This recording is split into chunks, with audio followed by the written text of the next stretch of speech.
La République du Congo a été proclamée et notre cher pays est maintenant entre les mains de ses propres enfants.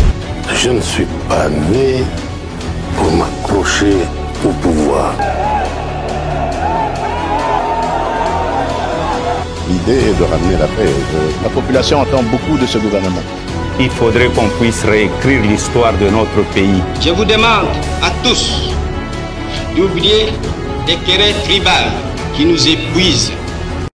Un pays sans père ni repère est appelé à disparaître. 62 ans après, les enjeux de l'heure, cette émission spécialisée dans l'analyse de l'actualité qui jalonne tous les espaces du pays, tous les secteurs, arrive aujourd'hui à donner au peuple congolais des orientations afin qu'il se voie dans ce repère et connaître justement les pères de cette grande nation congolaise. Raison pour laquelle les sujets d'actualité que nous évoquons et sur base desquels des analyses sont formulées vous permettent également d'avoir des orientations. Pour répondre à toutes ces questions également, comme le sujet d'aujourd'hui, nous avons reçu sur ce plateau Joël Cadet, qui est un habitué de la télévision, c'est un patron de médias, c'est le responsable ou le directeur général de Impact News. Et c'est avec lui que nous serons sur ce plateau justement pour les grandes questions d'actualité. Joël Cadet, bienvenue encore une fois dans ce numéro de l'émission Enjeux de l'heure. C'est une deuxième fois. Merci pour la considération, très cher confrère. Je vous en prie. Et de l'autre côté, les co-débatteurs de Joël Cadet, c'est Marley Vouvou, un habitué de ce plateau et bien entendu de cette nouvelle télévision. Marley Vouvou est cadre de l'Union de nationalistes révolutionnaires, parti propre à Pascal Niembo. Ouais, voilà, donc vous êtes de la tendance de l'opposition. Ok. Les jalons sont posés. Qu'en est-il aujourd'hui de l'effectivité de la gratuité lancée il y a 2 ans, 3 ans, 2 ans et demi par le ministre honoraire de l'EPST et que le ministre Tony Mwaba a poursuivi avec l'œuvre ou la vision du président de la République? Où en sommes-nous aujourd'hui? Déjà, il avait annoncé pour ce mois d'octobre le paiement du 2e palier de la gratuité de l'enseignement. Alors, à travers le territoire national, l'on se pose des questions. Est-ce qu'il y a un bilan aujourd'hui à faire quant à ce? Et bien entendu, déjà, du côté des FARDC, on commence à crier déjà à la récupération de Bunagana. Les FARDC ont attaqué déjà depuis hier dans la soirée les positions de M23.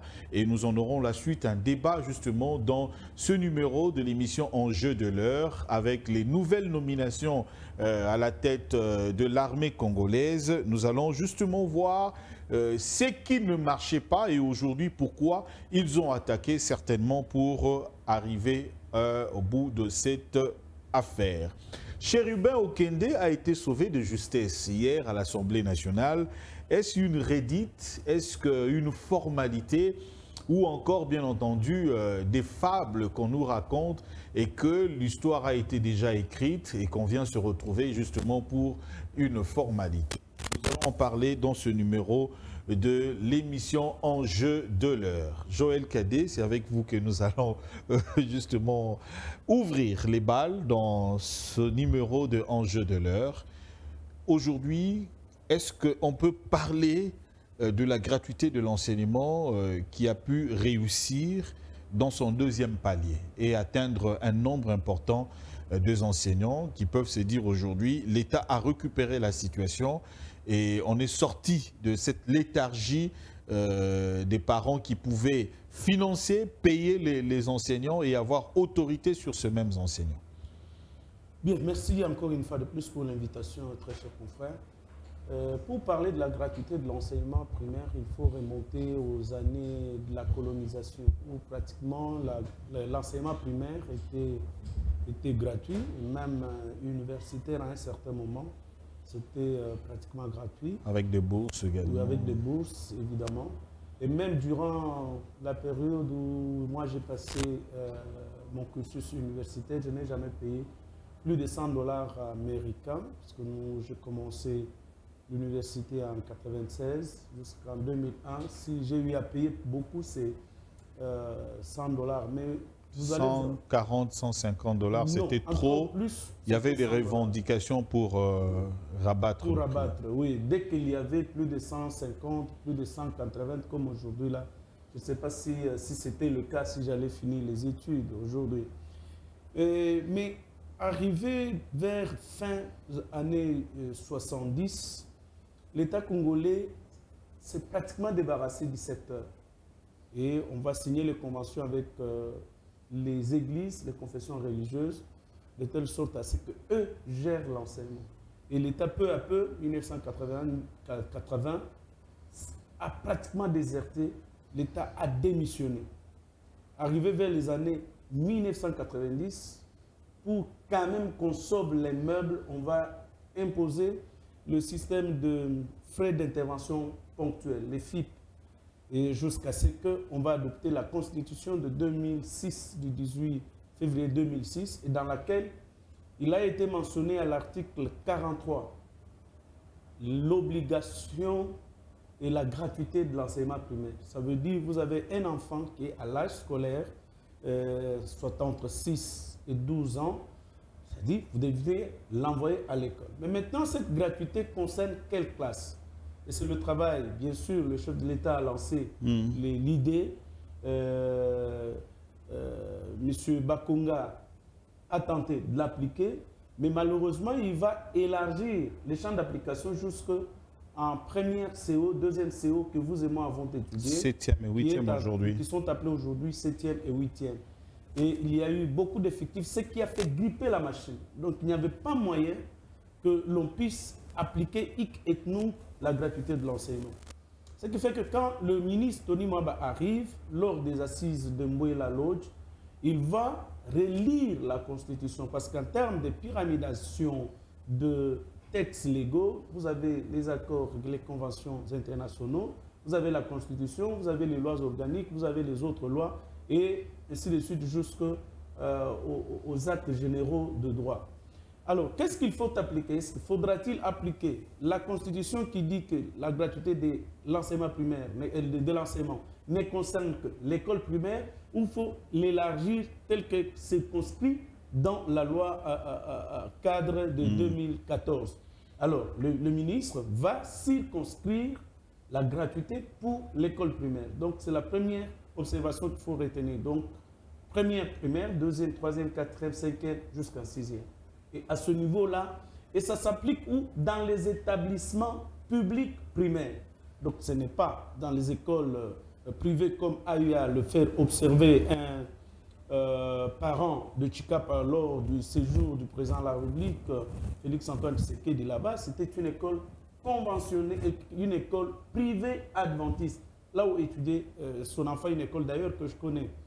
Alors, par rapport à ça, c'est une réussite totale sur toute l'étendue. Et ça concerne les écoles mécanisées. Donc, ce ne sont pas n'importe quelles écoles, parce que vous vous rappelez, durant les 20 dernières années, il s'est passé des choses graves où il y a eu des gouverneurs, des ministres provinciaux qui ont agréé les écoles qui ont été versées dans le compte du gouvernement, qui ont été versés dans le compte de l'État, mais qui ne sont pas agréés par le ministre, parce qu'il ne peut agréer une école pour son fonctionnement que le ministre ayant en charge l'enseignement. Alors qu'à l'époque, l'État avait un sérieux problème, une insuffisance des bâtiments, des infrastructures. Je ne sais pas si c'était la méthodologie, il lui fallut adopter ces écoles-là comme des écoles de l'État pour permettre aussi à ces enseignants de se retrouver.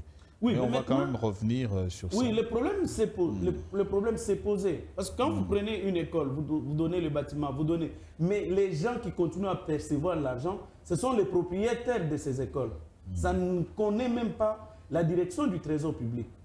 Alors, c'est ce que vous soulevez, c'est ainsi que le régime Kabila a justifié la non-application de la gratuité de l'enseignement par rapport aux infrastructures scolaires. Donc en 2006, ils se sont dit, on va commencer à construire 1000 écoles par an. Ce qui n'a jamais été fait. jusqu'à ce jour. Il y a eu quelques écoles qui ont été commencées au niveau de Bandaka, j'ai vu quelques écoles à Kindu, mais ce sont des œuvres inachevées dont l'argent a été détourné, où certains individus se sont construits leurs propres écoles, leurs propres universités. Donc vous êtes un grand journaliste, vous êtes un grand observateur de la scène politique. Mais je voudrais terminer pour dire... Il y a même des gens qui ont construit leurs propres écoles avec l'argent de l'État pour donner, pour construire les écoles publiques dans leur secteur, dans leur village. Exactement. Ils ne l'ont jamais fait. Exactement. Mais bien plus. Mais maintenant, il faut relever que la gratuité de l'enseignement... On donne quand même la parole à vous, jusqu'au stade où vous êtes arrivé. Alors vous avez le ministre Tony est arrivé quand même à dégager le tuyau pour permettre une fiabilité, la pureté dans l'application de la gratuité de l'enseignement.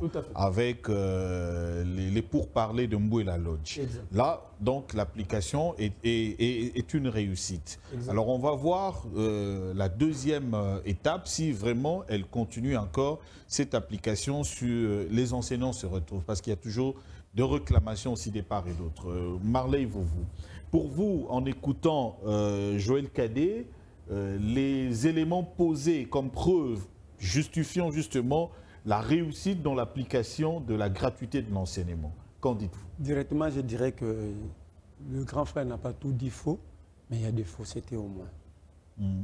Un, en tant que pédagogue, on ne peut pas décréter la gratuité de l'enseignement pour faire plaisir aux parents. On devait décréter la gratuité en même temps en se regardant la qualité de l'enseignement. Est-ce que nos enfants vont à l'école pour remplir des salles ou ils vont à l'école pour être formés?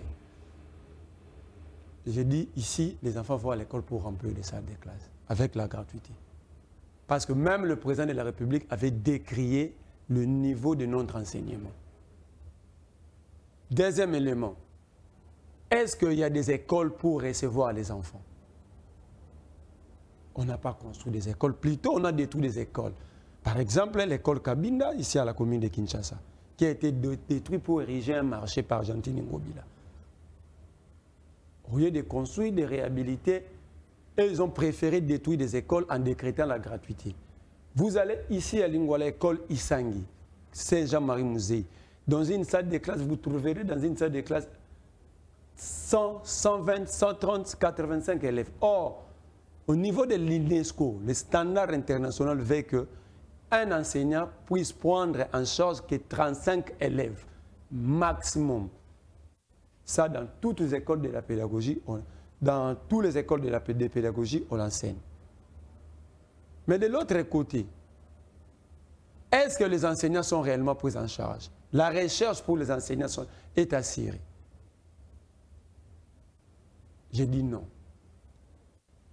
Tony Mwaba plutôt a détruit l'enseignement et la gratuité et l'enseignement.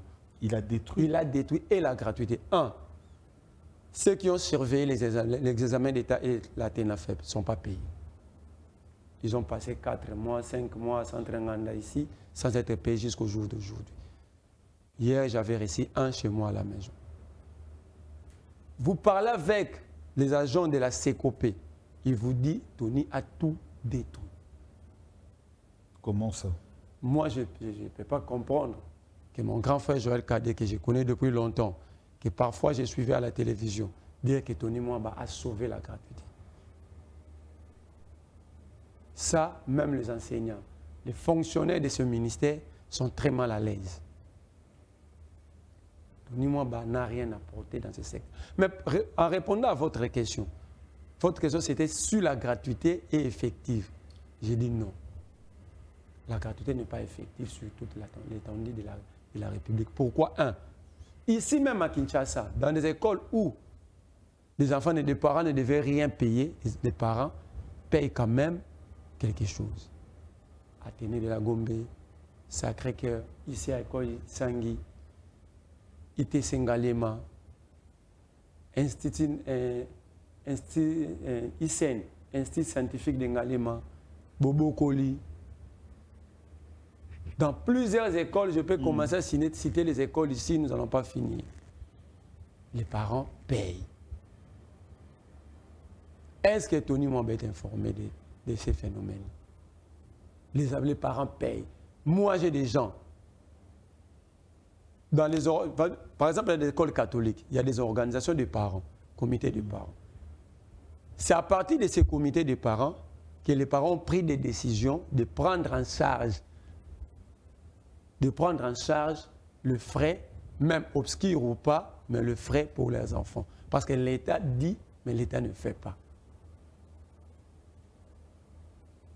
Mais moi, je crois, avant de décréter la gratuité, Félix Tshisekedi allait penser à deux choses. La réforme de l'enseignement, la construction des écoles, parce que sans bâtiment, vous ne parlerez pas des écoles. La construction des bâtiments, la réforme de l'enseignement, et puis le recyclage des enseignants, la formation même des enseignants. Donc pour vous, il n'y a même pas un élément positif du fait qu'aujourd'hui, avec le rapport publié, on a eu pratiquement 3 millions, 4 millions, hein? C'est ça le problème. Qui nous avons rempli des classes. Destinés, par exemple, sans instruction aujourd'hui à reprendre le chemin. C'est cela le problème. Nous avons rempli des salles de classe. Mais qu'est-ce que nous donnons aux enfants? Nous avons rempli 4 millions des enfants sont scolarisés. Malgré que ces 4 millions des enfants, il y a toujours pas 4 millions des enfants scolarisés pour le moment, mais pour quelle formation? Pour quelle finalité? Est-ce que nous avons envoyé des enfants pour remplir des salles ou pour être formés? C'est ça la grande question. C'est ça même la question fondamentale qu'on devait poser à Tony Mwamba. On peut répondre.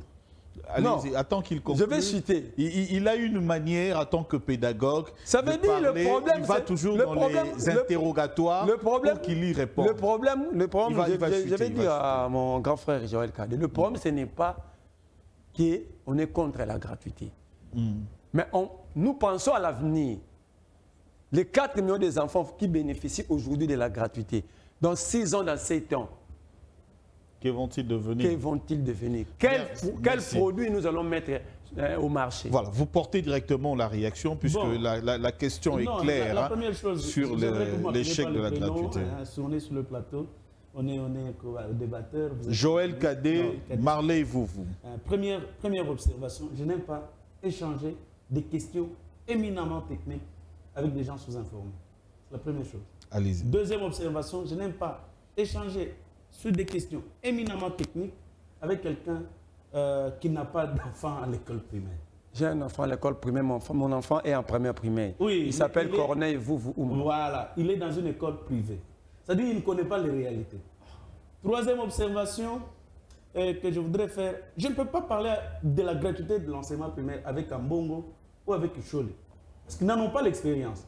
Je ne peux pas parler de la gratuité de l'enseignement primaire avec Franck Diongo, parce qu'ils n'ont pas d'enfants à l'école. Mais je vous dis, cher ami, je viens de Kindu. J'ai rencontré une maman qui s'est projetée. Tous ses 5 enfants sont à l'école primaire. Et cette dame-là a orienté les fonds destinés à la gratuité, aux frais de scolarité de son enfant, à son commerce. Et il y a épanouissement, il y a émergence. C'est la première des choses. Et deuxième des choses, c'est que, cher ami Marley, oui. Cher ami Marley a des petites confusions. Des petites confusions lorsqu'il faut parler de la gratuité de l'enseignement avec la qualité de l'enseignement. Il faut d'abord distinguer que la gratuité de l'enseignement n'est pas la qualité de l'enseignement. La gratuité de l'enseignement n'est pas la prise en charge des enfants. C'est là où je voudrais chuter pour dire, il y a ce que nous appelons les effets induits de la gratuité. Et puis, ce n'est pas un problème de Tshisekedi qui a décrété, non. Tshisekedi vient mettre en application une disposition constitutionnelle. Donc, il n'a pas de choix. Et l'article 69 l'établit comme le garant du bon fonctionnement des institutions et il doit veiller, n'est-ce pas, au respect de la Constitution. Et en tant que tel, il n'a pas de choix, en tant que chef de l'État.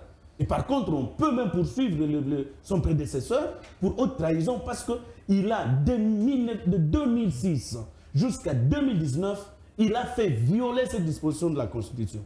Donc c'est pour vous dire que les effets induits, le nombre des enfants. Vous avez appris, je crois, nous sommes avec vous, bien que vous commencez le plateau il n'y a pas longtemps, mais sinon vous avez appris, durant le gouvernement Matata, que l'on construisait 1000 écoles par an.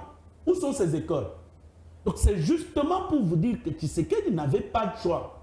Il doit appliquer. Mais il y a ce que l'on appelle les effets induits de la gratuité. De un, c'est le surpeuplement des élèves dans les salles de classe. Vous avez raison lorsque vous établissez le standard de 35 élèves le par standard classe. international Ça, de l'UNESCO. Vous avez totalement raison. Mais à ce problème du surpeuplement, il y a déjà des réponses qui sont sur la table. Il y a un programme de la construction de 200 écoles qui sont en train d'être construites maintenant. Dans les écoles de Matata, on oublie. On oublie. Si vous vous rappelez, Ça n'a pas été les effectif. lundis passés, Ça n'a pas été construit, hein? oui, parce qu'on a bien vérifié le fichier CECOP. Parce que vous parlez des gens, vous les responsabilisez pour rien. Je ne sais pas quel est ce monsieur qui dit Tony m'a détruit. Vous avez parlé de le fichier CECOP où il y avait trop de tripatouillage avant Tony Mwaba, a été nettoyé à telle enseigne que la Banque mondiale a reversé 185 millions de dollars américains. Et de 185 millions de dollars américains, le ministre Tony Mwaba a demandé à son collègue de finances qui a consenti de donner au BSECO 60 millions et 145 classes, qu'est-ce que je dis, 145 écoles seront construites. Le protocole d'accord a été signé ce lundi ici, pas plus tard que hier. Dans le programme du développement à la base des 145 territoires, il est prévu 8 écoles par territoire. Ça veut dire, on avance avec les enfants parce qu'on ne va pas laisser les enfants. Regardez ce que Kabila nous a offert. Calculez, vous êtes un scientifique avéré, calculez le nombre de Koulouna et leur tranche d'âge. C'est entre 25 et 15 ans. Et ce sont ces enfants que nous avons laissés sur la route, qui constituent pour nous aujourd'hui des éléments d'insécurité sur la route. Donc vous le calculez dans les 18 ans de Kabila. Vous les calculez exactement dans les 18 ans. Regardez l'enfant qui a, le garçon qui a reçu la balle. Il a à peu près 19 ans, il a à peu près 29 ans. Et qu'est-ce que je dis? 21 ans tout au plus. Donc, vous voyez ces enfants qu'on a laissés à côté. Non, l'État ne peut pas continuer à laisser ces enfants-là. Troisième effet induit de la gratuité, c'est la qualité de l'enseignement. Je vous dis que par ces contacts, le ministre Tony Mwaba est en train, venait de signer un accord avec l'Agence de développement française pour la construction d'une école. Vous allez vous rappeler que, comme vous avez fait un cursus normal, à l'école primaire, on ne forme pas les enseignants. À l'école secondaire, nous avons ceux qui sont ressortissants des ISP. Mais alors, c'est dans ce cadre qu'il sera érigé l'Institut d'apprentissage au métier d'enseignant, donc l'Institut des maîtres. Et je vous dis que pendant que je vous parle ici, je viens de laisser certains Français qui sont en train de recycler les enseignants. Et donc, les effets induits de la gratuité ne sont pas à confondre. Si vous avez, j'ai donné ces tableaux à votre réalisation pour vous dire les effets positifs de la gratuité. Et si vous aviez des enfants dans une école publique, vous alliez sentir combien ça vous a dégagé. Donc ce tableau est réputé correct. Vous pouvez, vrai. Vous êtes un journaliste de grande valeur, Roland Issou. Vous n'êtes pas n'importe qui. On ne peut pas vous l'imposer. C'est du CECOP. Allez-y, allez-y. Vous avez, avant la gratuité, de 1960 à 1960 à 2019, nombre d'écoles avant la gratuité, 41 739. Après la mise en œuvre de la gratuité de l'enseignement, à ce jour, nous avons 64 889. Augmentation, 23 écoles, 150. 23 000 écoles. 23 000 écoles, voilà. Donc, mécanisées, pas construites. Les 23 000 écoles-là, c'est mécanisé. Augmentation, 55%. Nombre d'élèves dans les écoles primaires publiques, avant la gratuité jusqu'en 2018, 14 319 487. Après la gratuité, 17 941 415. Augmentation 3 621 000 écoles. Augmentation de 25%. Élèves, merci. Effectif agent, vous avez 400, donc augmentation c'est de 65%. Enveloppe mensuelle salariale, vous avez l'augmentation de 233%. Augmentation de l'enveloppe salariale. Salaire Kinshasa Lubumbashi, enseignant de maternelle, on est parti en 2018 à 155 000 francs congolais. Moi, mon frère est enseignant de l'école primaire, on est parti à 155 000 francs congolais et aujourd'hui on est au moins à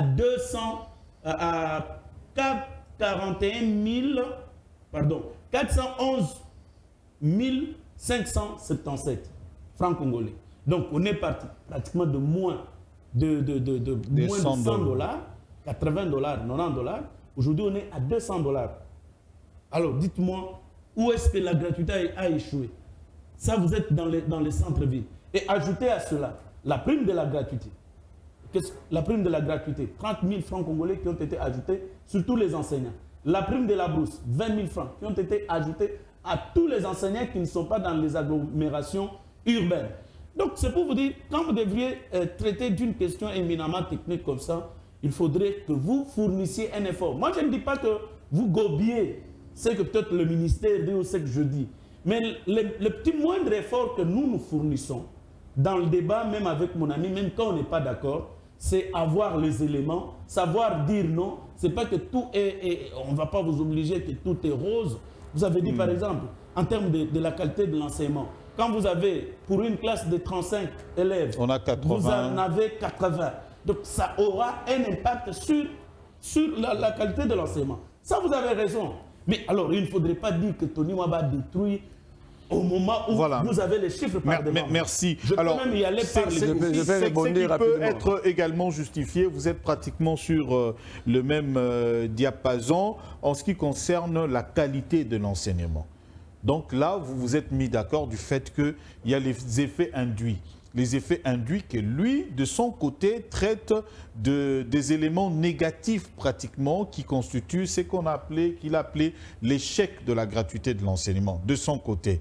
Et que vous avez reconnu que ce sont les effets induits. Mais sur le plan... Non, la gratuité signifie quoi? Peut-être que je ne l'ai pas... Non, je n'ai pas défini la gratuité. Vous l'avez très bien défini. C'est le fait de ne pas payer les frais. Et cette année, même les écoles... Vous l'avez bien défini, vous avez précisé de quelle école il s'agissait. Vous avez donné un élément important.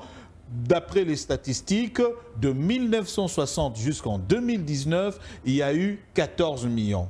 Vous comprenez? Mais aujourd'hui... à partir de l'application de la gratuité jusqu'à aujourd'hui, donc il y a eu une augmentation de 3 millions et quelques. Donc ça fait pratiquement 17 millions. Ce qui veut dire que cette tranche d'âge que vous avez reconnue du régime Kabila, qui aujourd'hui on le retrouve comme des Koulouna, donc n'avait pas eu la chance que ceux aujourd'hui qui se sont retrouvés depuis l'application de la gratuité ont de retourner. Mais la problématique se situe au niveau maintenant de la qualité. C'est là, vous le reconnaissez. Alors, vous voulez relancer pratiquement par rapport à quelques éléments qui ont été cités. Mais il a quand même rencontré également votre préoccupation. Je vais aller vite. Vous aussi, vous avez rencontré... Je vais vraiment aller vite. Allez-y. Monsieur Joël Kadé, la technicité dans l'enseignement, ce n'est pas Ambongo ni Choli. C'est ça même qui justifie votre échec. Ambongo est venu faire quoi? Choli est venu faire quoi? On vous parle de la qualité et de construction des écoles. De préalable avant même de mettre en application la gratuité. Vous dites que Franck Dion n'a pas des enfants. Je ne m'attendais pas à cela pour venir de vous. Parce que Franck Dion a des enfants. À l'école primaire? Il a des enfants. Si lui n'a pas des enfants à l'école primaire, ses collaborateurs, sa famille, il a une famille. Il a quand même des informations. Tout ce qui est constitutionnel, on ne l'applique pas par hasard. Ça demande des préalables. Et pour la gratuité, le préalable était de construire des écoles, organiser l'enseignement, apporter des réformes dans ce secteur-là. Ce n'est pas parce que c'est constitutionnel, vous devez vous réveiller un bon matin, bon, et logo to bandian. Alors, je te relance par une question. Je suis d'accord avec toi, mais je te relance dans une question parce que je pense que c'est également dans la tête de Joël. Quand vous écoutez, continuer à laisser, à laisser ces 3 millions-là qui ont repris. Mais vous avez pris. Parce qu'on n'a pas. Alors, nous avons récupéré. Nous avons. Qu'il continue à devenir Koulouna, où il fallait d'abord qu'il rentre à l'école. Il faut aller à l'école. Les jeunes Koulouna, c'était notre débat. Ça fait, ce n'est pas. Le phénomène Koulouna n'a pas de lien avec la gratuité. Allez-y alors. Vous avez posé une bonne question. Est-ce qu'il fallait laisser ces enfants-là? Mais nous avons récupéré les enfants. Pour quelle finalité? Mais ils apprennent. Ils apprennent quoi dans le désordre là où Quel désordre? Mais je vous ai donné... Mais cher ami, mais... où est-ce qu'il y a le désordre? Non, non. Mais vous allez le laisser terminer. Le désordre, c'est quoi? C'est la qualité de l'enseignement. Moi, j'ai des enfants qui étudient, qui sont à l'école. Joël Cadet, qui vous parlent. Vous le laissez terminer. Comme ça, vous allez repliquer. Je vous en prie. Vous refusez que nous avons une mauvaise qualité d'enseignement. Même ceux qui sont en train de nous suivre ne seront pas d'accord avec vous. Même le chef de l'État, le président de la République, a décrié la qualité de notre enseignement. Le président de la République. Alors, le problème ici, c'est qu'on n'envoie pas les enfants à l'école parce qu'il s'agit de la gratuité, parce qu'il faut remplir des salles de classe. Même vous envoyez vos enfants à l'école pour apprendre quelque chose. La qualité fait défaut. Félix Tshisekedi allait commencer par porter d'abord une réforme dans le secteur Rwanda. 2. Construire des écoles pour se mettre à respecter le standard, pour permettre à l'enseignant de bien suivre chaque élève. En fait, le principe est que 35 élèves vous permettre à l'enseignant. En pédagogie, un enseignant qui est en charge de 35 élèves doit connaître le nom de chaque élève. Le point fort, le point faible de chaque élève. Alors, avec 120 élèves dans une salle de classe, 120 là, vous êtes... Mais je vous dis, je vous cite même l'école ici, l'école Isangi à Lingwala. L'école Isangi à Lingwala. Mais tu sais qu'à notre époque, il y a eu quand même à la télé de la Gombe, on était au nombre de 45-50 même à l'école, dans une classe. Mais l'enseignant nous connaissait tous jusqu'aujourd'hui. Est-ce que il peut même vous citer, Isso, dis-moi, dis à tel, à Boka ou à tel. Est-ce que tous les enseignants ont les mêmes capacités? C'est pourquoi... Vous êtes dans les considérations individuelles? Non, pas considération individuelle. C'est pourquoi le standard international voulait que... 35. 35. OK. Mais vous avez... Voilà, il se permettait qu'il y ait des... Non. Je vous en prie. Vous avez donné des chiffres ici. Qu'il chute et puis vous allez... Toutes les écoles sont sur la table. Jusqu'aujourd'hui, sont sur la table. Vous n'avez pas construit ne fût-ce qu'une école de 2 salles de classe. Toutes les écoles, c'est à construire. Mais pourquoi avez-vous décidé d'appliquer la gratuité? Pour entasser les élèves comme des moustiques ou pour faire quoi? Moi, je voudrais comprendre, j'allais comprendre si Félix Tshisekedi avait commencé par apporter des réformes, construire des écoles, recycler les enseignants, organiser notre secteur, le secteur d'enseignement et puis appliquer la gratuité. Là, au moins, tout le monde allait être assuré, rassuré que les enfants qui vont à l'école, malgré que c'est gratuit, demain, nous aurons des intellectuels sur le marché. Qu'aujourd'hui, là... Nous aurons une élite alors. Aujourd'hui, là, la gratuité va nous former des diplômés illettrés. Pourquoi? Parce que la qualité pose problème. Ce n'est pas le nombre des enfants dans la classe, dans une salle de classe. Moi, je vais continuer à insister sur ça étant que pédagogue de formation. Le problème, c'est la qualité et non l'application de la gratuité. Joël Cadet, allez-y alors, répliquez. Non, je souffre un peu parce que mon ami n'a pas d'éléments, il répète, ils sont des redites.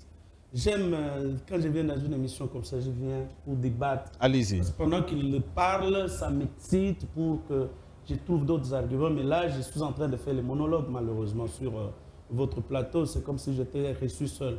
J'ai dit ceci, il y a eu 300 écoles, dont 17 venaient d'être livrées allez-y au Kanchati, vous allez regarder. Cette école existait déjà. Non, moi je suis né, grandi dans la commune de Ngaliema à Lozone, à proximité du Kanchati. Cette école existait.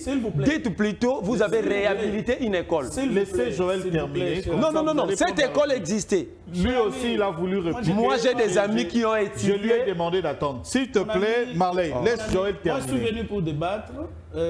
J'aurais aimé être seul en face de mon ami. Malheureusement, je suis en train de monologuer parce que vous n'avez aucun élément de... Non, cette école a existé. Vous avez voulu dire, montrer aux gens que vous avez construit une école. Non. Il a voulu montrer que Félix a construit l'école Kanchati, alors que cette école-là, depuis que moi j'avais une année... Marley, vous laissez d'abord Joël Cadet terminer. Je fais les débats avec de grandes têtes. Laissez Joël finir. S'il vous plaît. Est-ce qu'il peut retirer ça quand même? Je vous en prie. Sincèrement. Non, est-ce que vous... Les débats avec des grosses têtes intelligentes, je n'assiste pas à des scénarios comme ça, cher ami. Non. S'il vous plaît. Je vous en prie. Est-ce qu'il peut retirer? Joël. Est-ce qu'il peut retirer? C'est votre... Non, vous pouvez en avoir, ok. Moi, je veux pas, je vous respecte, je ne veux pas aller dans ce sens-là. Bon, nous allons y aller alors. On n'y va, pas de scénario. Allez-y, Joël Cadet. Allez-y.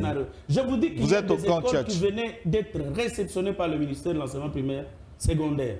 C'est Mme Aminata qui les a reçues ici au Kanchati. La vice-ministre. Au camp Koukolo, voulais-je dire. Donc il y a des écoles préfabriquées. Je puis vous en donner les images immédiatement. Où je pouvais, si je le savais que vous alliez être dans les allégations sans preuve, j'allais les donner à la régie ou soit je pourrais donner pour qu'on montre la qualité. Au moment où vous parlez, il y a les images de ces écoles-là. Voilà. Allez-y. Si cela est réellement... Peut-être que vous êtes pédagogue de formation, moi je vous comprends. Peut-être qu'on n'est pas tous suffisamment, je suis internationaliste, je ne connais pas ce qui se passe en pédagogie, autant que vous ne connaissez pas ce qui se déroule dans l'architecture ou dans la construction. Parce que la construction d'une école, ce n'est pas en un mois, cher ami. La construction d'une école prend du temps. Le mandat du président de la République, s'il vous plaît, le mandat du chef de l'État, c'est 5 ans. Alors qu'on vous dise pendant 5 ans, on doit attendre, apporter les réformes. Peut-être que vous êtes encore sous-informé parce qu'il y a une stratégie de l'éducation nationale mise en place. La stratégie qui fait qu'à l'université, il y ait LMD, c'est une stratégie globale. C'est ainsi qu'aujourd'hui, vous avez 7e et 8e. L'arithmétique, on étudie ça en premier. Renseignez-vous, cher ami. Faites les mises à jour de vos connaissances. Depuis longtemps, l'arithmétique...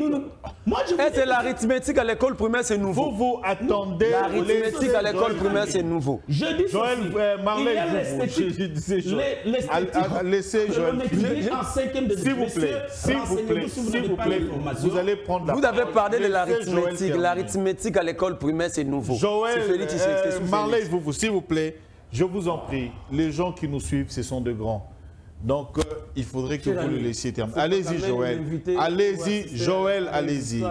Joël Cadet, allez-y. Allez-y. Joël Cadet, allez-y, mon frère. Continuez.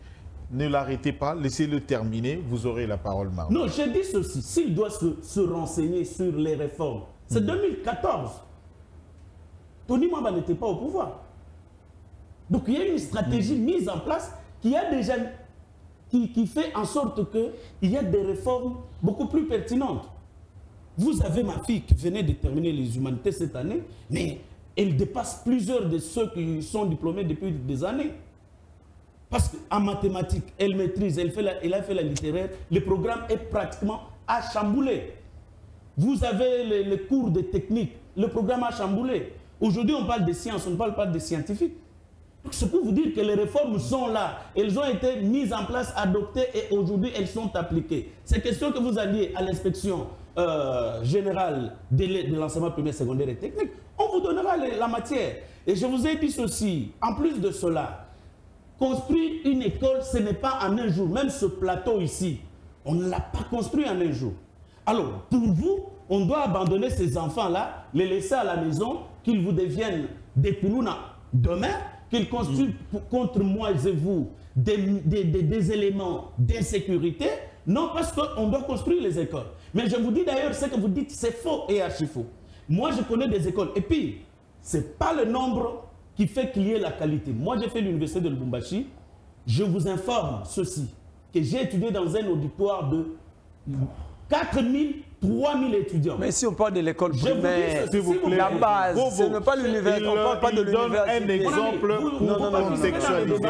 Vous participez dans le débat, c'est la première fois. S'il vous plaît, il y participe. Allez-y, Joël. Oui, et moi je dis que j'ai étudié dans une université où, d'ailleurs, j'étais debout avec le papier. Si aujourd'hui je sais écrire dans tous les sens, même tel que je suis ici, sans support, j'écrirai sans problème. Et c'est une autre formation. Donc, et je connais les enfants qui étudient dans les écoles, c'est une exagération et c'est une mauvaise foi de ne pas reconnaître que ces enfants-là sont bien formés. Là, c'est cracher sur ces enseignants qui se donnent de la peine.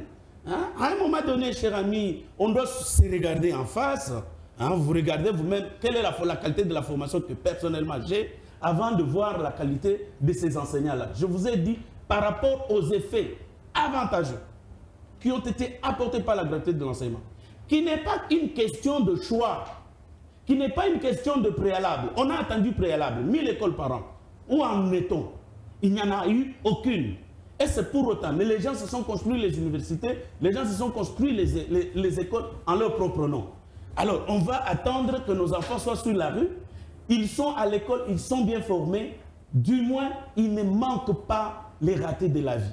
Ça arrive partout. Même dans les meilleures universités du monde, vous trouverez toujours. C'est pourquoi il y a un premier, il y a un dernier de la classe. Donc c'est pour vous dire que tout le monde n'a pas les mêmes capacités. Merci Joël d'avoir relevé ces éléments. Donc nous allons demander aussi au Premier ministre Matata Mponyo, en son temps, c'était le ministre Maker Mwango. Vous devez présenter au peuple congolais le 1000 écoles qui devraient être construites. Mais jusque-là, le bilan, on n'en sait rien. Au Parlement, vous avez été également directeur du cabinet de Mme Janine Mabunda pendant tout ce temps-là. Donc il faudrait dire la vérité aux Congolais si vous avez construit 1000 écoles ou pas. Marley, votre réplique. Et puis nous allons lentement et sûrement. Vous allez constater que M. Joël Kadé est fort en raccordement fraudulé. Il parle de l'école de Kanchachi. Moi, je lui dis, moi, je suis né dans la commune. C'est parce que vous m'avez interrompu, je voulais parler de... C'est vous qui... Kakokolo. Non. Vous avez parlé de l'école Kanchachi. Quand je vous ai dit que moi je suis né là-bas. Non. Marley, c'est lui qui l'a dit. C'est lui qui l'a dit. Il le reconnaît. J'avais ma parole dans la bouche. Je parlais des écoles. Vraiment, et je peux vous donner c'était l'angle, c'était Kakokolo. Mais il a cité Kanchachi. C'était par... Vous laissez votre... Vous n'êtes pas là pour me donner des leçons. Je vous donne des leçons. Comment est-ce qu'il faut participer dans un débat? Je suis journaliste. Vous devriez le respecter. Même vous le laissez. Marley, allez-y. C'est pas sérieux. J'ai attendu beaucoup de contre-vérités. Ces chiffres-là sont venus que de lui-même. Sont venus que de lui-même parce que la réalité sur le terrain... C'est ça la malhonnêteté. Parce que l'honnêteté... Vous m'interrompez aussi. Que vous ameniez vos chiffres. Vous avez voulu me donner vous venez de me donner la leçon maintenant. Ce que je dis. Mais vous m'interrompez aussi. Non, j'ai dit ceci. Vous aussi, vous n'êtes pas habitué des plateaux. Moi je ne vous ai pas traité. Parce que vous faites la même chose que moi. La première chose, vous traitez un co-débatteur de dire des faussetés. Ce qui est incommode et mal poli. Vous dites que les chiffres viennent de moi. Je vous en prie, Joël. Marley, c'est qui est vrai. Je n'ai pas dit que vous êtes venu mentir. J'ai dit ces chiffres ne sont pas fondés. Je vous en prie, ce qui est vrai, on ne peut pas rejeter un document de la sorte. Mieux dire que vous allez également enquêter pour confronter ce document avec les enquêtes. Sans problème. Moi j'ai des entrées à la CECOPE. Je vous en prie, merci. C'est vraiment élégant. Merci de je vais aller vite. D'atténuer. Merci. Je vous en prie. Mais vous, moi j'ai commis une erreur, mais vous aussi vous venez de commettre une erreur. Vous avez parlé de l'école Kanchachi, justement. Je vous en prie. C'est pas ça le fondamental. S'il vous plaît. Voilà maintenant. Voilà que c'est vous qui êtes bas. Joël, parce que moi je suis en Joël Kadé, voilà là où je vous ai pas insulté. Je vous en prie, s'il vous plaît. S'il vous plaît, nous allons évoluer. On peut arrêter. Je vous en prie, on va évoluer. Marley, vous, Joël Cadet, on va évoluer. Alors, on va changer de sujet. Parce qu'on va revenir dans un autre numéro pour parler de la gratuité de l'enseignement. Parlons de la situation à l'est du pays, les récentes attaques des FARDC au positionnement de M23. Alors, Marley, je commence avec vous, puisque vous aviez la parole, vous n'avez pas fini. Je vous relance, mais avec un autre sujet maintenant. Mais pour finir avec le premier sujet, pour finir, je dis et je persiste que la qualité de l'enseignement pose problème. Et la gratuité n'avait pas le droit d'être mise en application pendant que l'État congolais n'a pas des écoles, des infrastructures, l'État n'avait pas porté des réformes, ni recyclé nos enseignants. Même le chef de l'État... On va dans le sujet maintenant, Je veux maintenant... la question c'était l'attaque des positions du M23. Du M23 par le FARDC. Mais c'est ce que nous voulons tous. Il faut récupérer Bunagana. Bunagana, c'est une partie de notre pays.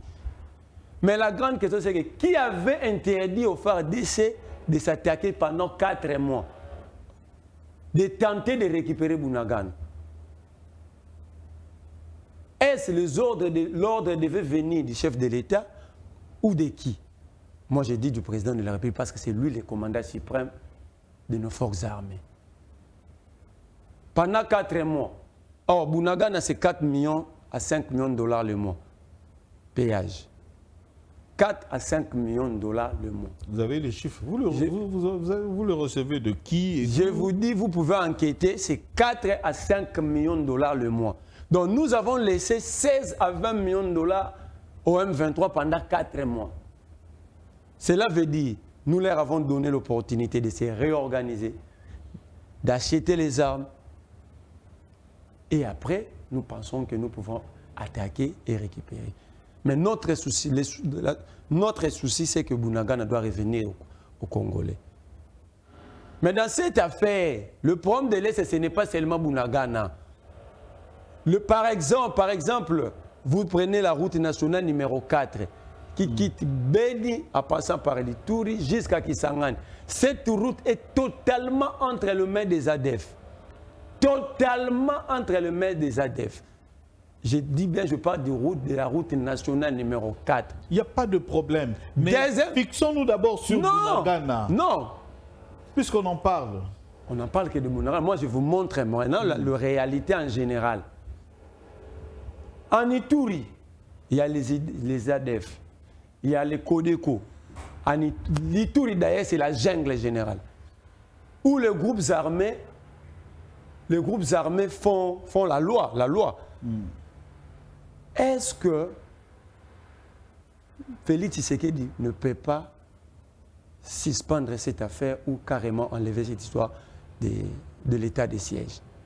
Parce que l'état de siège, n'a pas de comme les biso logo la liputa ya mama bokilo et quoi ina misu ya bokilo. Soki bokilo ke kolati saye ba koloba asiminzo to mama bokilo. Soki atiki yepe bongo atala kaye akuba koloba komo kengele komi problème. Donc, cette affaire de l'état de siège devait appartenir déjà au passé. Attaquer Bunagana. On nous dit ici que le M23 est mieux armé que le FARDC. Si aujourd'hui le FARDC attaquait le position du groupe M23. Ou des terroristes. Non. Félix Tshisekedi parle de l'agression. Le ministre des Affaires étrangères parle des terroristes. La nation, le lundi ici, Mouyaya sur RFI a parlé d'un groupe armé. Le lundi, pas plus tard, lundi ici. Mais c'est un groupe armé, mais des terroristes. Non, c'est ça, en vrai. Non. On ne négocie pas avec des terroristes. Mais Patrick Mouyaya a parlé de négociations. Réécoutez son intervention sur RFI, lundi. Ah bon? Donc ces gens-là ne sont pas terroristes. Ça, c'est vous qui le dites. Patrick Mouyaya a affirmé lundi, ici, lundi de cette semaine, sur RFI. Moi, je crois qu'il faut d'abord qu'il y ait on doit rétablir les responsabilités qui sont à la base de non-récupération de Bunagana, qui ont permis au M23 d'occuper Bunagana, qui a empêché le FARDC de s'attaquer à Bunagana, au M23.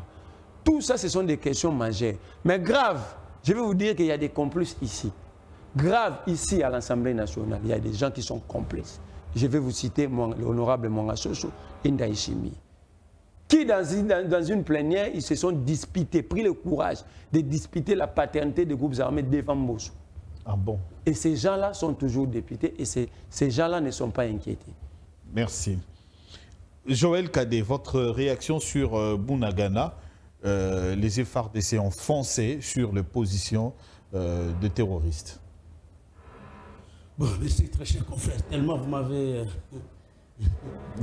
oublié des questions de poursuivre l'émission. Allez-y. Par respect que je suis resté assis. L'affaire Bunagana, ce n'est pas Bunagana, et l'ami doit se rappeler que ce sont les Ougandais qui ont ouvert la porte s'il faut répondre à ces multiples questions, ce sont eux qui ont ouvert la porte pour que l'armée rwandaise entre sur notre sol. Cette armée qui est encadrée. Mais le problème de l'Est, ce n'est pas une affaire d'individus, de Tshisekedi, ainsi de suite. C'est un processus qui fait partie d'un complot dont la République démocratique du Congo est victime de la part de la communauté internationale. C'est une affaire qui date d'il y a 50 ans aujourd'hui, depuis 1971, où l'ancien directeur de cabinet du président de la République, le maréchal Mobutu Bisengimana, avait signé, avait fait faire signer au chef de l'État une ordonnance accordant une nationalité globale aux Rwandais et aux Burundais. Et lorsqu'on arrive en 1981, on révise cette loi sur la nationalité congolaise et vous allez voir les petits soulèvements dans l'est de la RDC jusqu'à ce que le tout dernier recensement qui a été fait dans notre pays, c'est en 1984. Et on a été maintenu sans identité zaïroise pendant plusieurs années parce que la communauté internationale, bon, enfin, ce sont les quelques puissances, considéraient que le Congo est tellement vaste qu'il est impossible d'être géré. Et vous allez voir que le Soudan, les 3 grands pays ou les 4 grands pays de l'Afrique, l'Algérie, le Soudan, le Mali, le Nigeria, donc il y a de rébellions qui sont créées. Et la tendance était qu'on puisse aller vers ce qui est arrivé à la Yougoslavie, c'est-à-dire où l'État sera dépiécé. Et vous avez les micro-États qui vont commencer à s'entre-attaquer entre eux, ils s'affaiblissent et les multinationales continuent à exploiter. Aujourd'hui, pour exemple, vous allez voir que le Soudan et le Soudan du Sud, ils étaient en guerre. Et même à l'intérieur du Soudan du Sud, il y avait encore la guerre entre le président et le vice-président. Et qu'est-ce qui va arriver lorsque Kagame, Museveni et je crois Pierre Bouyoya à l'époque vont monter une armée, ils ont acheté les armes, ils ont formé les militaires rwandais. On va juste récupérer quelques Congolais qui étaient frustrés de la communauté rwandophone, qui était sur notre sol, principalement les Tutsis. On va les former et on va attaquer la République démocratique du Congo. Et quand la RDC est attaquée, on va chercher Mzee Laurent Désiré Kabila pour donner des couleurs de la rébellion à une agression. Il y a eu le brassage en 2002. Il y a eu le brassage en 2004. Il y a eu le brassage en 2009. Il y a eu le brassage de 2012, ça n'a pas réussi. Les militaires ont été gardés par Kabila en Ouganda et ils ont été utilisés pour venir tuer lors des manifestations de 2016 et les événements de Kamwina Sapo au Kassai. Ce sont eux qui sont allés tuer là-bas. Alors, avec ces brassages, aujourd'hui, on dénombre au sein de notre armée 25 000 militaires étrangers, dont 373 officiers supérieurs. Ce n'est pas facile, comme j'ai vu les gens critiquer le président Félix. L'armée, ce n'est pas comme la presse où tu te réveilles le matin, Tu prends ta caméra et puis tu commences à t'enregistrer, tu deviens journaliste et on peut t'engager à tosungana.tv. Non, l'armée, c'est une carrière professionnelle. Donc, c'est une carrière. Ici, ce sont les professionnels seulement qu'on engage. Ah, ici, ce sont des professionnels. Bravo, non, je sens la qualité du travail. Alors, vous comprenez, avec toutes ces infiltrations, avec tous ces brassages, c'est difficile aujourd'hui qu'on y aille. Mais vous avez vu, le président y est allé graduellement. D'abord par maintenir tout ce... d'abord pour assurer d'abord sa propre ceinture de sécurité. C'est que Mouzé avait... C'est peut-être là où il avait failli parce qu'il a demandé que les Rwandais rentrent, mais dans sa ceinture de sécurité, il y est resté quelques Rwandais qui pouvaient obéir aux ordres d'ailleurs, et c'est ainsi qu'il s'est fait prendre. Et il y est allé graduellement jusqu'à décréter l'état de siège. Quel est l'objectif de l'état de siège? Peut-être les gens ne le savent pas. L'objectif de l'état de siège, c'était renverser la machine. Le monopole de la violence était dans les mains des groupes armés. Et il fallait maintenant remettre la violence à l'État, rétablir l'autorité de l'État. Est-ce que l'autorité de l'État a-t-elle été rétablie? Oui. L'objectif de l'état de siège, c'était permettre à la population et aux militaires de s'immiscer pour faire face à l'ennemi. Aujourd'hui, même ce que mon ami venait de révéler au niveau, c'est grâce au renseignement des gouverneurs militaires, colonels militaires, les maires militaires, que l'on a pu arrêter les chefs coutumiers qui hébergeaient les assaillants dans leur maison la journée et la nuit ils sortaient pour aller tuer. Grâce à l'état de siège, on a arrêté les chefs de quartier, certains bourgmestres qui hébergeaient les égorgeurs dans leur propre maison. Parce que ces gens-là n'allaient nulle part. Vous allez conclure. Je vais chuter. Et c'est pour vous dire, aujourd'hui, avec les réformes apportées, parce que nous tous, nous étions en train de crier vers le chef de l'État, qu'il y ait de changements au niveau du haut commandement militaire. Et avec ce changement, vous avez appris qu'il y a eu une attaque de position. Et si on n'attaquait pas, peut-être l'ami doit le savoir, il y a eu le pourparlers d'abord de Nairobi, puis ceux de Luanda, qui avaient demandé aux deux parties, aux deux protagonistes, que chacun garde ses positions. C'est ainsi qu'on n'attaquait pas. Mais on s'est rendu compte, au regard de l'évolution des opérations, qu'ils peuvent attaquer et on attaque. D'accord, merci Joël Cadet d'avoir répondu à l'émission. On n'a pas pu aborder le deuxième sujet, on a juste pris un angle. Merci à Marley et vous aussi d'avoir répondu. C'est le débat, c'est ce qui arrive entre les deux co-débatteurs. Ils sont pas ennemis, c'était juste des échanges sur le plateau. Alors on va terminer avec cette information. Le chef de l'État, Félix Tshisekedi, se trouve actuellement dans la capitale ghanéenne, donc à Accra. Il a été reçu au palais présidentiel, en anglais c'est dit Jubilee House, voilà, par son homologue Nana Akufo-Addo. Les deux chefs d'État ont eu un entretien tête-à-tête d'une vingtaine de minutes qui était suivi de la séance du travail bilatéral élargi avec les ministres et les proches conseillers donc de deux présidents. Les échanges ont porté sur le renforcement de la coopération bilatérale, sur la lutte contre le réchauffement climatique et sur la situation sécuritaire à l'est de la RDC. Donc voilà, en fait, la diplomatie commence, elle a toujours été là. Aujourd'hui, on peut quand même parler d'un côté positif de l'appui démocratique du Congo, qui était resté dans une léthargie pendant 18 ans. Aujourd'hui, il y a quand même cette diplomatie qui agit. Et de questions parlées avec le pays voisin, avec le pays africain, du système de réchauffement climatique où la République démocratique du Congo est un pays solution, donc ça vaut la peine. Également la situation sécuritaire à l'est de la République démocratique du Congo. On a parlé des FARDC, de nouvelles nominations au sein de l'armée. Félicitations au général Christian Chiwewe. Donc nous espérons que à travers cette diplomatie, on aura vraiment des très bons résultats. Et qu'est-ce qui reste à faire? Donc, les deux pays ont décidé de convoquer la grande commission mixte pour approfondir les échanges bilatéraux. Donc voilà comment, en un rien de temps, la République démocratique du Congo a relancé sa diplomatie, ses relations avec d'autres pays, au niveau de la sous-région, au niveau de l'Afrique et bien entendu à l'international. Alors merci d'avoir été nôtre à suivre Enjeu de l'heure, ce numéro spécial qui a reçu pour vous Joël Kadendanga, patron de Impact News, journaliste professionnel et avéré, et Marley Vouvou qui est cadre de l'Union de révolutionnaires, de nationalistes révolutionnaires, parti propre à Pascal Niembo. Merci à toute l'équipe technique qui était nôtre. Je vois Wilson, je vois Dadi Maneka, je vois Merveille, je vois Bouba, je vois. Donc je veux arriver.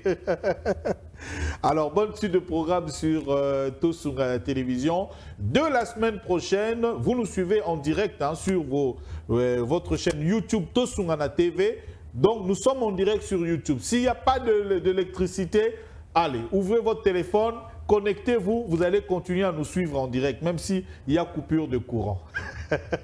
Voilà les innovations de Tosunga la télévision. Et de la semaine prochaine, toutes les émissions que vous avez suivies cette semaine, vous le suivrez sur Molière Canal à partir de 19h40 et 22h. Enjeu de l'heure. Au revoir et bonne suite de programme sur Tosunga la télévision.